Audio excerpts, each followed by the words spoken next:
Victor stood in front of the flickering laptop screen, feeling his palms go cold. The footage from the hidden camera in his daughter's bedroom showed something unimaginable. In the dim light of the night scene, his only daughter, pale and fragile like a porcelain doll, wasn't lying helplessly in bed. She was standing. Yes, standing, weakly supporting herself with one hand against the wall. Beside her, gently holding her by the shoulders, was the caregiver. This can't be happening. It can't be, Victor thought, his head spinning. He leaned on the table to keep his balance. The recording went on. On the screen, the caregiver, Marina, was quietly saying something to Alina, and his daughter, holding her hand, took an uncertain step. Alina hadn't walked in months. The illness had drained all her strength. The doctors had only shrugged and prepared him for the worst. Victor was willing to do anything for his daughter. That's why he'd hired Marina Wilson, a caregiver with glowing recommendations. But to see this, he couldn't take his eyes off the screen. Alina took another step. Clumsy, tiny, but the most important step in the world. The caregiver supported her carefully, and even in the weak light of the camera, Victor could see it. His daughter was smiling. Victor slammed the laptop shut. A rush of emotions overwhelmed him: hope, fear, disbelief. Could this really be happening? He kept asking himself, wiping his forehead. Lately, he had grown used to nothing but bad news. Alina's condition had been getting worse by the day. When the best doctors in the country declared the illness incurable, Victor fell into a despair he had never known. His only daughter was slowly fading away before his eyes, and the situation felt hopeless. Sleepless nights by her bed, helpless anger, and pain, that's what their family had lived with for months. Victor had hired Marina Wilson a month ago. His sister had gently but firmly urged him to get help. Alina needs you alive and well, she insisted. You're running on empty. Hire a professional caregiver. It'll help her, and you might actually get some sleep. Victor had reluctantly agreed. He desperately wanted to be by his daughter's side every moment, but he understood stepping back was necessary for her sake. That's how Marina Wilson entered their home, a woman in her mid-50s, with a tired but kind face. Victor had watched anxiously as the caregiver greeted Alina gently, fluffed the pillow behind her back, dimmed the lamp. He had wanted to interfere. What if she did something wrong? But his daughter had glanced at him and offered a shy smile. It seemed Marina had earned her trust right away. And with each day, Victor's own trust grew too. One night, very late, Victor peeked into his daughter's room and saw Marina asleep in a chair by the bed, gently holding Alina's hand. He realized then that his daughter was in good hands and quietly closed the door. During the first 2 weeks of Marina's stay, there wasn't a single complaint. She was patient, meticulous, and seemed to understand Alina without words. Alina grew attached to Marina. When the caregiver stepped out for a while, the girl would ask when she'd be back. Victor felt a twinge of jealousy. Alina used to call only for him. But mostly, he was relieved. If a faint smile sometimes flickered in her eyes or a bit of calm returned to her face, then it was all worth it. By the end of the 3rd week, Victor noticed a few odd things. Marina sometimes quietly threw away nearly untouched meals, saying Alina felt nauseous.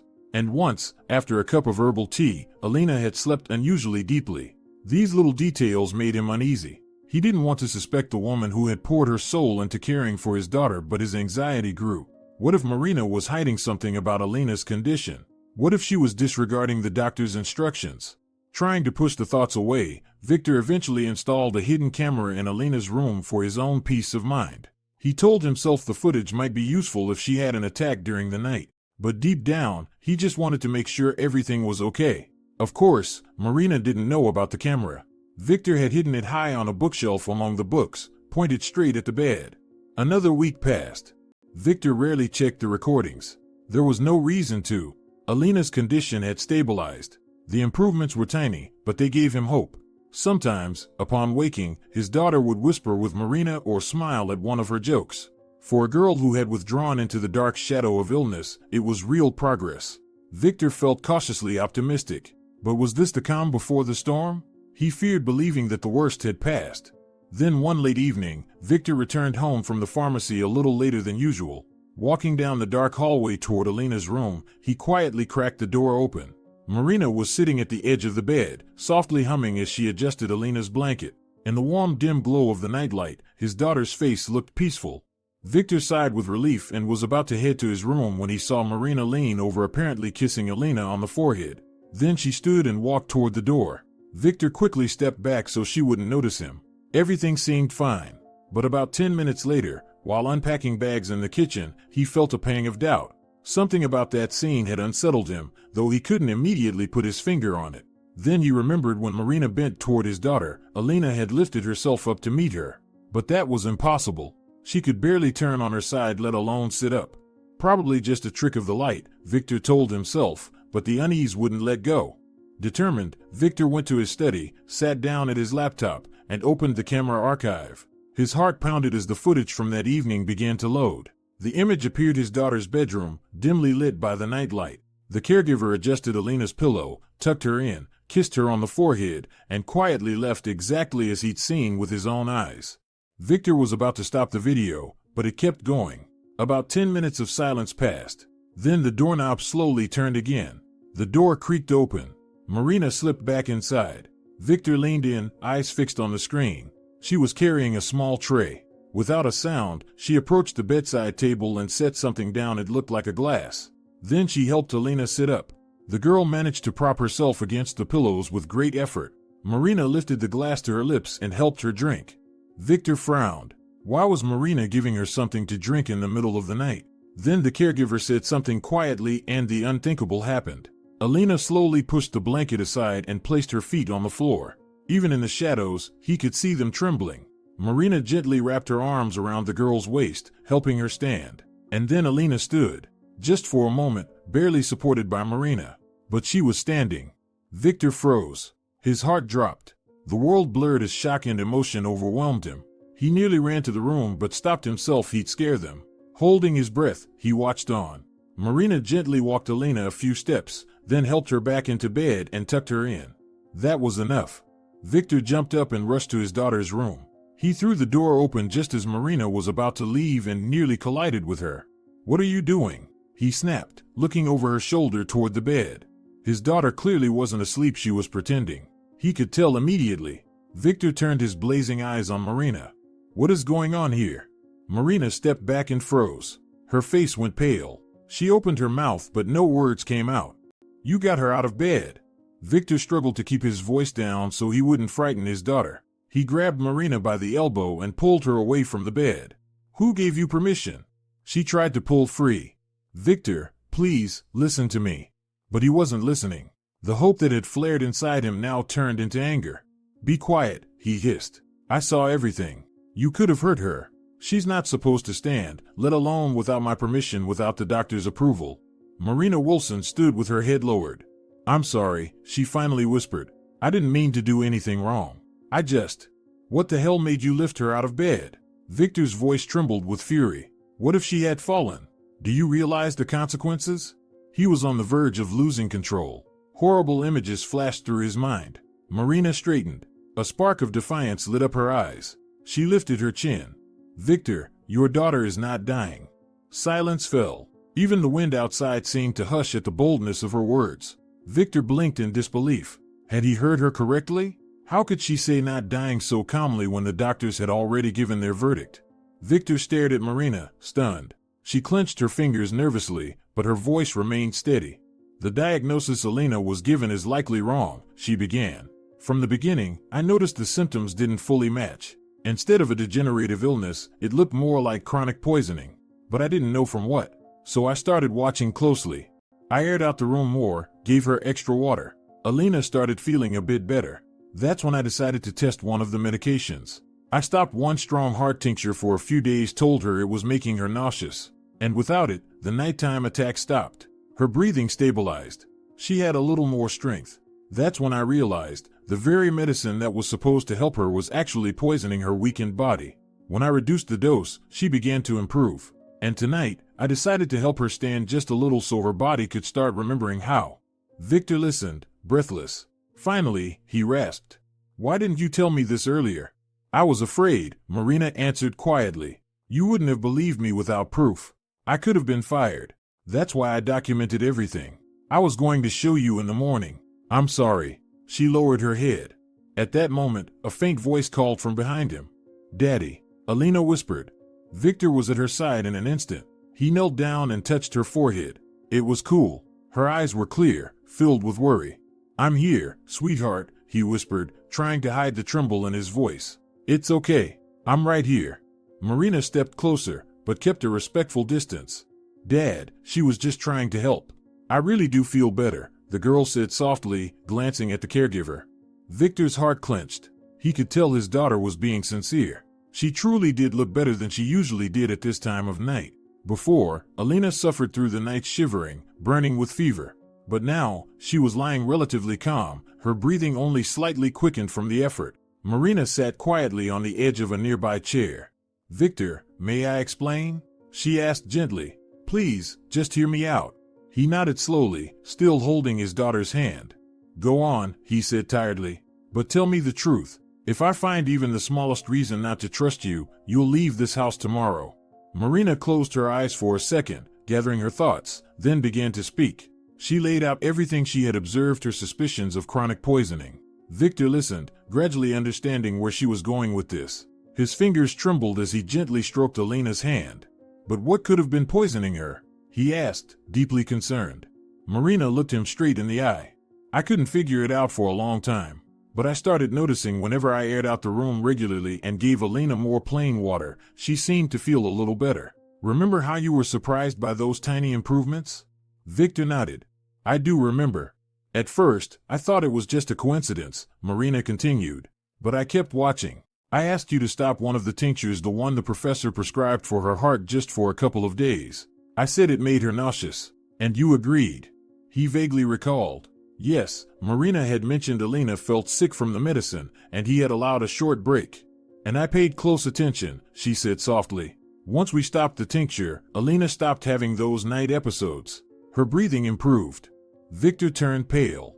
You're saying the medicine was poisoning her? But how? That prescription came straight from the professor himself. Marina shook her head. I'm not blaming the doctor. The medication is good. It helps many people. But your daughter might have had a rare reaction. Her body is so weak it couldn't handle it. The substance built up over time. Instead of helping her, it turned into slow intoxication. Victor said nothing. He was stunned. He remembered how hopeful he'd felt when he brought home that expensive tincture from the renowned specialist. How carefully he had monitored every dose. Was he unknowingly poisoning his own child? Marina spoke quickly, sensing his thoughts. I might be wrong, I'm not a doctor. But there are too many signs. And as soon as we reduced the dose, she started to regain a little strength. That's when I thought if we stop overwhelming her body, it might begin to recover. But for that, Alina needs to move, even just a little, to keep her muscles alive. That's why I helped her stand tonight. Victor looked up at Marina. She held her breath, awaiting his judgment. Why didn't you tell me all this sooner? He finally asked. She gave a sad smile. I was afraid. Who would believe a simple caregiver over the word of professionals? I had to move carefully step by step. I've been documenting everything, all my observations. I was planning to sit down with you tomorrow morning and go over it all. I'm sorry it happened this way. Victor stood, walked over to the bedside table, and opened the thick notebook lying there with trembling hands. The pages were filled with neat handwriting charts, times, medications, blood pressure, pulse, complaints. Daddy, Alina called again. He rushed back to her side and leaned in. Yes, sweetheart? Alina looked him right in the eyes, and he saw something in them, a spark of awareness, of life. I'm not going to die, she whispered. Victor's throat tightened. He squeezed her hand, feeling its warm, living grip. No, you're not, he breathed. We won't let that happen. Tears spilled from his eyes, but this time, they were tears of hope. He pressed his lips to her cool forehead. Oh God, thank you, he thought. Marina quietly rose to her feet. She needs to rest now, Victor. In the morning, we'll need to call the doctors and revise her treatment plan. I believe she needs urgent detox in a clinic, under supervision. Yes, of course, he nodded quickly, still holding Alina's hand. I'd wake everyone up right now if I had to. Marina checked the girl's pulse, looked into her eyes, and adjusted the blanket. I think the night will pass peacefully, but tomorrow she must go to the clinic. I'll prepare the medical notes and my records. She turned to leave, but Victor called out to her. Marina. She looked back at him cautiously. In that moment, Victor remembered how he'd yelled at her earlier, how roughly he had grabbed her arm. He felt ashamed.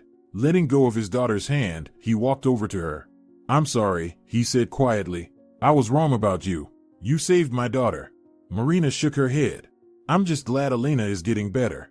Victor hugged her quickly, sincerely, like a friend. He felt a deep respect and gratitude for this woman. "You're an incredible person," he said softly. Marina gave a shy smile and nodded toward the bed. "Go to her. She's waiting." Victor returned to Alina. She was nearly asleep, exhausted from the emotional roller coaster and her first steps in a long time. But there was a faint smile on her lips. He sat beside her, silently deciding not to leave her side until morning. Meanwhile, Marina went to prepare the paperwork and medications for her hospitalization. 2 days later, Alina was admitted to the best clinic, where she immediately underwent a full evaluation. The previous diagnosis was confirmed to be incorrect. It turned out that Alina had been suffering from severe toxicity due to inappropriate treatment, and beneath the symptoms, there was an undiagnosed infection. After the therapy was adjusted, just a few weeks later, Alina was no longer in danger. Through it all, Marina Wilson stayed by their side, first as a caregiver, and then simply as someone close to the family. Victor openly shared the story of his daughter's miraculous recovery with friends and acquaintances. It felt like Victor had been reborn along with Alina. He smiled more, thought less about work, and spent nearly all his time with his daughter. The day Alina walked a few steps on her own for the first time, Victor wept openly with joy, not caring who saw. On the day of her discharge, Victor thanked Marina. He gave her a bouquet of flowers and an envelope with a generous gift to help her fulfill a long-held dream. Marina was hesitant to accept, but she did after Alina hugged her tightly and whispered, "Please don't argue. You're our kind fairy." Marina laughed and waved her hand, saying she wasn't much of a fairy. But deep down, they all knew the truth. Miracles happen when you believe in them and fight for them till the end. As their car pulled away from the clinic gates, the morning sun cast a golden light over the rooftops, promising a warm, beautiful day. In the back seat, surrounded by pillows, sat Alina, gazing out the window at a world she had almost lost, now shining in new colors. Beside her, Victor held her gently, his arm wrapped around her shoulders. His eyes fell on the small toy bear beside her the cheerful little friend Marina had given her. Victor smiled and held Alina closer. All the darkness was behind them. A new life was waiting bright, full of hope, justice, and gratitude for every single day they would now live together. Title: A millionaire, exhausted from caring for his dying daughter, hired a caregiver. But after watching the footage from the camera. Description: the father of a dying daughter installed a hidden camera in her bedroom to monitor the new caregiver. What he saw on the footage made his heart stop. The girl, who hadn't been able to get out of bed for months, was standing and taking her first steps. But how is that possible if the doctors had given a fatal diagnosis? What was the caregiver hiding? And why was she afraid to tell the truth? A story about how sometimes salvation comes from where you least expect it. Preview: a millionaire, exhausted from caring for his dying daughter, hired a caregiver to ease her final days. But after watching the footage from the camera, he nearly fainted, unable to believe his eyes.